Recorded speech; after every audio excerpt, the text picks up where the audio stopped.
ദേ 5000 മുതൽ 50,000 രൂപ വരെ കേട്ടോ ഇനി ഫൈൻ വരാൻ പോകുന്നത്. ജൂൺ ലാസ്റ്റ് വീക്കിൽ 50 ഡിഗ്രി സെൽഷ്യസ് ആയിരുന്നു നമ്മുടെ യുഎയിലെ ടെമ്പറേച്ചർ. അതുകൊണ്ട് തന്നെ residents who work outside are battling extreme hot. So, in order to support these workers, നമ്മുടെ ഷാർജയിലെ ഹെംറിയ ഏരിയയിൽ 600 വർക്കേഴ്സിന് മീൽസും ജ്യൂസസും അതുപോലെ തന്നെ ഗിഫ്റ്റ് സാനിറ്ററി ടൂൾസും ഒക്കെ പ്രൊവൈഡ് ചെയ്തിട്ടുണ്ടായിരുന്നു. Also, medical examination were done for these workers by the Emirates Red Crescent Authority in association with Dubai Health Authority and Noor Dubai Foundation.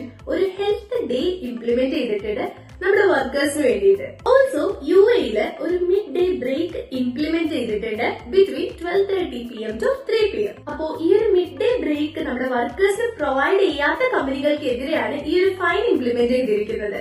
ഏകദേശം 5000 മുതൽ 50,000 dirhams വരെയാണ് ഫൈൻ ഈടാക്കുക ഉണ്ടാവുന്നത്. ഇവർക്ക് ഫ്രീ ആയിട്ട് ഐസ്